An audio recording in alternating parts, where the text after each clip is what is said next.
धाराशिव जिल्ह्यामध्ये ऐन पेरणीच्या तोंडावरती काही खताचा तुटवडा जे आहे ते निर्माण झालेला आहे। धाराशिव जिल्ह्यामध्ये DAP आणि युरिया खताचा तुटवडा निर्माण झाला आहे, त्यामुळे त्या खताला पर्यायी खत वापरायची वेळ शेतकऱ्यावर आली।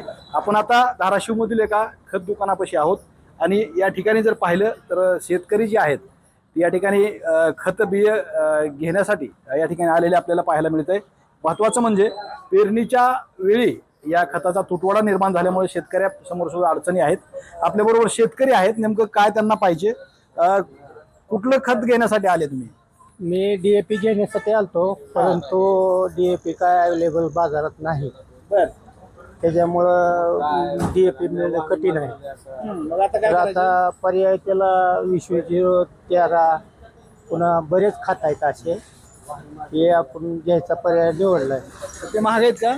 महाग आहेत, सर्व खते महाग आहेत, प्रत्येक बियाणं महाग आहे, भयंकर वाढलं, गेल्या वर्षीपेक्षा आता वाढले। म्हणजे आता ही DAP नसल्यामुळे आपल्याला आर्थिक फटका बसतो इकडे दुसरं खत हो घेताना। हो सर, हो हो। अशी परिस्थिती आहे। आता काय पेरणी करणार तुम्ही? आता सोयाबीन पेरणार सर। सोयाबीन पेरणार आहे? हो बर बर बर, ठीक आहे, ओके।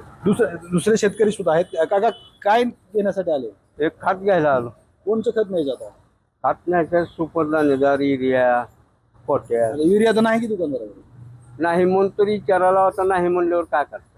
DAP नाही? मग तीच नाही म्हणून तू थोडासा आता माघार द्यायची पाळी आहे। बर, हा, म्हणजे आता DAP नसल्यामुळे दुसरी खतं घ्यावं लागते। ती महागाई ती कुठली घेऊया, आता काय करावं? अडचण आहे सगळी। अडचण आहे। काय मागणी काय असेल तुमच्या? आता DAP खत यायला पाहिजे ना? यायला पाहिजे ना बाजारात, ती आले होते शेतकरी होते, आणि खत भेटायला पाहिजे। स्वस्त भेटणार। आपल्या बरोबर या ठिकाणचे दुकानदार सुद्धा आहेत। नेमकी अडचण काय आहे आपण जाणून घेऊयात। कशामुळे नेमकी टंचाई या दोन खताची? युरिया आणि DAP कसं आहे बरं का, आता मागणी जास्त शेतकऱ्यांची पहिली पसंत म्हणजे युरिया आणि DAP, हा, कुठलाही क्रॉप असू द्या। पण शेतकऱ्यांना आम्ही सांगतो बाबा आता युरिया नाही DAP नाही तर त्याला थोडंसं आपण पर्यायी खतं वापरले पाहिजे। पण आता पर्यायी खतं घ्यायचं म्हणजे शेतकऱ्याचं बजेट कोलमडतं।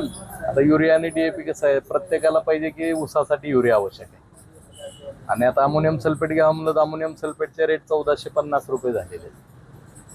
तरी आता शेतकऱ्यांना आम्ही सांगतो बाबा युरिया घेण्यापेक्षा युरिया नसेल तर अमोनियम सल्फेट वापरा, किंवा पर्यायी खतामधून त्यांना 20-0-13 आहे, 10-26 आहे, 12-32 आहे, पण त्याची कॉस्ट फार वाढलेली आहे आणि ह्या कॉस्टमध्ये शेतकऱ्यांना घेणं परवडत नाही।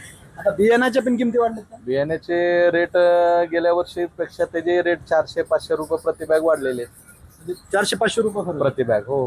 बर, आता बियाण्याचं कसं आहे, गेल्या वर्षी रेट होते 2400-2500, त्यावेळेस रेट आहेत 2500 पासून 3500 पर्यंत। बरं, आता ही DAPचा आणि युरियाचा पुरवठा कधी सुरळीत होईल? आता मागणीनुसार पुरवठा तर नाही सध्या, बऱ्याच ठिकाणी पुरवठा आहे, आता बफर स्टॉक शासनाकडे आहे, मागणीनुसार ते आता मिळण्याची शक्यता आहे, पण कधी मिळते काही मला माहित नाही। आता युरियाची मी तुम्ही मागणी केली असेल ना? मागणी युरियाची केलेली आहे, पण गेल्या रेक मध्ये युरिया आम्हाला आलेला नाही। 2-3 वेळा आपण मागणी केली पण युरिया काही उपलब्ध झालेला नाही।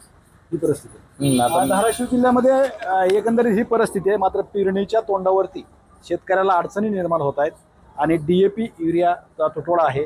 दुसरी महत्त्वाची गोष्ट जर पाहिलं तर बियाण्याच्या सुद्धा किमती वाढलेल्या आहेत, त्यामुळे शेतकऱ्याला जे आहे ते दुहेरी फटका बसत असलेला आपल्याला पाहायला मिळतंय। श्रीराम क्षीरसागर, TV9 मराठी, धाराशिव।